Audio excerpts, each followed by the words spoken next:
نے یہ دیکھا ہے کہ ہر صحیح سے صحیح بات کی مخالفت کرنے والا بندہ بھی موجود ہوتا ہے اور ہر غلط سے غلط بات کی تائید اور توثیق کرنے والا بندہ بھی موجود ہوتا ہے. اس کے اندر انسانوں کے اپنے پولیٹیکل افیلیشن بھی ہوتی ہیں, مذہبی جڑیں بندیاں بھی ہوتی ہیں, اپنے پی آر بھی ہوتے ہیں, تعلقات بھی ہوتے ہیں. حضرات گرامی قدر ہمیں اس بات کو آج یکسو ہو کر متحد فرما لیا. حضرات گرامی قدر دین کی تکمیل کا مطلب یہ ہے اب کوئی اور نبوت نہیں ہو سکتی, اب کوئی اور رسول نہیں ہو سکتا,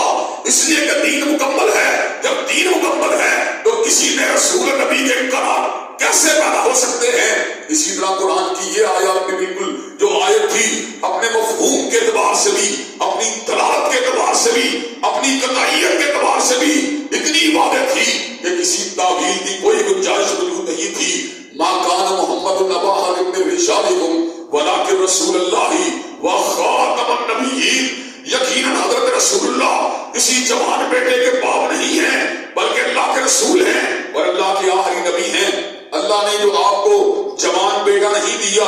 اس کی وجہ آپ سمجھنا چاہیں تو اس کے پیچھے بھی ایک حکمت یہ تھی, اگر حضور کا جوان بیٹا ہوتا تو لوگ اس کی شان کو بڑھاتے بڑھاتے کہیں اس کے بارے میں نبوت کے تصورات میں اڑ نہ جاتے. حضرات گرامی اگر اللہ تبارک و تعالیٰ نے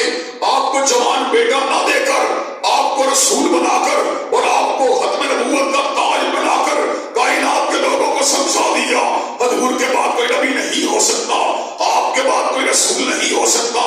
لیکن حضرت رسول اللہ صلی اللہ علیہ وسلم کے بارے میں نازل ہونے والی آیات بینات کے باوجود اور آپ کے لمحہ مبارکہ سے نکلنے والی احادیث طیبہ کے باوجود کہ جن میں یہ حدیث بھی موجود تھی لا نبی آبادی, میرے بعد کوئی نبی نہیں ہو سکتا, اور یہ حدیث بھی موجود تھی کہ 30 جھوٹے آئیں گے جن میں سے ہر جھوٹا یہ بات کہے گا میں اللہ کا رسول ہوں, حالانکہ حضرت رسول اللہ کے بعد کوئی نبی یا رسول نہیں ہو سکتا. حضرات گرامی اگر اس کے باوجود بھی کئی لوگ ایسے پیدا ہوئے اس زمانہ رسالت مآب کے اندر. مسلمہ کذاب نے دعوی نبوت کیا, اسود انسی نے دعوی نبوت کیا, سجاح نے دعوی نبوت کیا, مختلف ادوار میں مختلف لوگ جھوٹی نبوتوں کے دعوے کرتے رہے. لیکن ایک ایسے شخص کے مقدمے میں جس کی مذہبی حیثیت جو ہے آئین کے اعتبار سے بھی مجروح ہے, کتاب و سنت کے اعتبار سے بھی مجروح ہے, مذہبی آزادیوں کا اتنا لمبا چوڑا نوٹ لکھنا اس کا مفہوم کیا تھا, اس کا مقصود کیا تھا, اس کا مطلوب کیا تھا. اگر یہ مقدمہ کسی عیسائی کا ہوتا اس میں لا اکراہ فی الدین کی آیات درج ہوتی یا مذہبی آزادیوں کی بات ہوتی تو بات سمجھ میں آتی تھی کہ عیسائی ہے اس کو اپنے مذہبی معاملات کو چلانے کی اجازت ہے. اگر یہ مقدمہ کسی یہودی کا ہوتا اس کے اندر مذہبی آزادیوں کی تحریر ہوتی تو بات سمجھ میں آتی تھی کہ یہودی کو اپنے مذہب پہ چلنے کی اجازت ہے. لیکن ایک مرزائی کے مقدمے میں مذہبی آزادیوں کی تحریر لکھ کر اور مذہبی آزادیوں کو جسٹیفائی کر کے اس بات کا جواب فراہم کیا گیا کہ قادیانی اپنے لٹریچر کی نشر و اشاعت کے اندر بھی آزاد ہیں. یہ اس بات کا نتیجہ تھا, الفاظ نہیں تھے لیکن نتیجہ یہ تھا جب آزادی مذہب کی بات ہوگی, جو اپنے مذہب کے بیان کی بات ہوگی, جو اپنے مذہب کے ابلاغ کی بات ہوگی تو گویا قادیانیوں کو اس بات کا ریلیف دیا جائے گا کہ اس ملک کے اندر اہل سنت اور دیگر مقامی جگہ کے لوگوں کو وہ اپنے دامن تدبیر میں لے کر مرزا غلام محمد قادیانی کو بطور نبی ان کا منوانے کی کوشش کریں گے. سیاسی اتحاد جس سے بچا رہے تھے سب دیکھ رہے تھے. حضرات گرامی قدر قاضی فائد صاحب نے جو کیا وہ بات بھی دکھ کا باعث ہے, لیکن ہم ملک کے اندر بدبنی نہیں چاہتے, انتشار نہیں چاہتے, لا قانونیت نہیں چاہتے. ہم اداروں کا تحفظ چاہتے ہیں, اداروں کی ساخت کو مضبوط کرنا چاہتے ہیں, لیکن اداروں کو بھی سوچنا ہوگا کہ اللہ کی کبریائی کی بات ہو یا حضرت رسول اللہ کی مصطفائی کی بات ہو, اس کے اوپر کوئی کمپرومائز کیا جا سکتا نہیں کیا جا سکتا. انشاءاللہ جب تک ہم زندہ ہیں عرش والے کی توحید کا اور کالی کملی والے کی ناموس حق میں نبوت کا دفاع کرتے رہیں گے. اور کوئی بھی ایسا فیصلہ جس سے ان گروہوں کو سند جواب ملتی ہو جو گروہ اسلام کے دشمن ہیں, حق نبوت کے دشمن ہیں, آئین پاکستان کے دشمن ہیں, انشاءاللہ ان کا راستہ بھرپور طریقے سے روکا جائے گا. اللہ تبارک و تعالیٰ ہمیں بات کہنے کی توفیق دے. وآخر دعوانا الحمدللہ رب العالمین.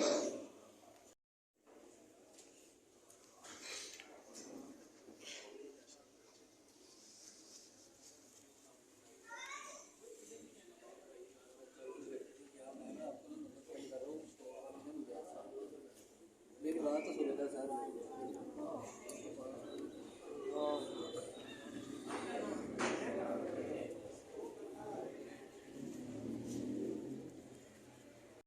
صل على رسوله الكريم.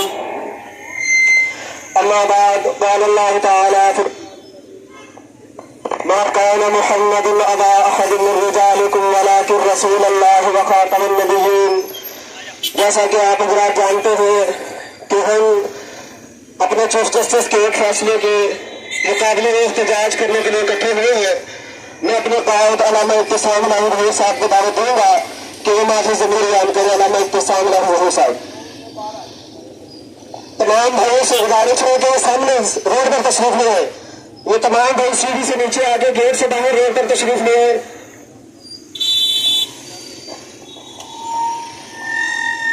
نحمده ونصلي على رسوله الكريم. بسم الله الرحمن الرحيم. ما كان محمد أبا أحد من رجالكم ولكن رسول الله وخاتم النبيين.